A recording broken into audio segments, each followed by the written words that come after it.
ఉమ్మడి నల్గొండ జిల్లాలో సాగునీరందక అన్నదాతలు అరిగోస పడుతున్నారు. పంటల సాగుకు నీళ్లందక వరి చేను ఎండిపోవడంతో ఆందోళన చెందుతున్నారు. కేసీఆర్ సీఎంగా ఉన్నప్పుడు ఎస్ఆర్ఎస్పీ ద్వారా సాగునీరు అందించడంతో పడావు భూములు పైరు పంటలతో వెల్లివిరిశాయి. కాంగ్రెస్ 14 నెలల పాలనలో కాలువలకు నీరు రాక నాటి పరిస్థితులు పునరావృతమవుతున్నాయని రైతులు చెబుతున్నారు. ఎస్ఆర్ఎస్పీ ద్వారా నీరు రాకపోవడంతో బోర్లు బావుల కింద పండించే పంటలు ఎండిపోతున్నాయి.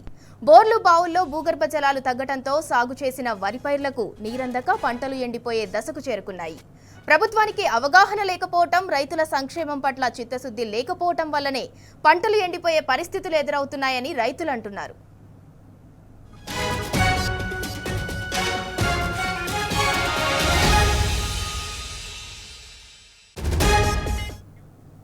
రైట్, ఇక ఇదే అంశానికి సంబంధించి మరింత సమాచారం మా ప్రతినిధి రాము అందిస్తారు. రాము, ఉమ్మడి నల్గొండ జిల్లాలో సాగునీరందక అన్నదాతలు అరిగోస పడుతున్నారు. దీనికి సంబంధించిన డీటెయిల్స్ ఏంటి? ప్రధానంగా సూర్యాపేట జిల్లాలో పరిస్థితి దారుణంగా తయారైంది. ఒకవైపు ఎండలు మండిపోతా ఉన్నాయి, మరొక వైపు పంట పొలాలను కూడా ఎండిపోతుండటంతో రైతులు కన్నీరు మున్నీరుగా విలిపిస్తా ఉన్నారు. వేల రూపాయల పెట్టుబడులు పెట్టి తమ కళ్ళ ముందే పచ్చని పంట పొలాలు ఎండిపోతుండటంతో రైతులు జీర్ణించుకోలేకపోతా ఉన్నారు. ప్రధానంగా సూర్యాపేట జిల్లాలో ఈ సమస్య అనేది ఎక్కువగా ఉంది. ప్రధానంగా ఎస్ఆర్ఎస్పీ ఫేజ్ 2 కింద తిరుమలగిరి, అరవపల్లి, నాగారం, మోతే, మునగాల, సూర్యాపేట, పెనుబహార్ మండలాల్లో వేలాది ఎకరాలు రైతులు సాగు చేశారు.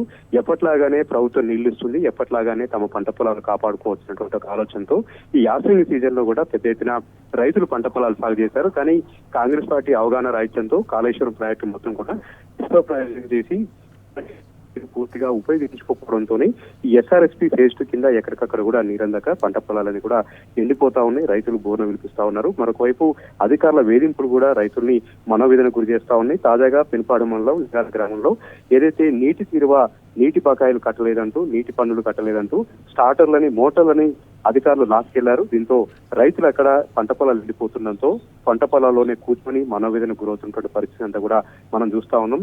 గత బీఆర్ఎస్ పార్టీ ప్రభుత్వంలో మిడ్మారేరు, అదేవిధంగా కొడకలు 26 నుంచి ఎస్ఆర్ఎస్పీ ఫేజ్ 2 ద్వారా సూర్యాపేట జిల్లా మొత్తం కూడా కొత్తగా ఆయకట్టు స్థిరీకరించింది. దాదాపు 2.5 లక్షల ఎకరాల ఆయకట్టు అంతా కూడా పచ్చగా స్థిరీకరణ అయింది.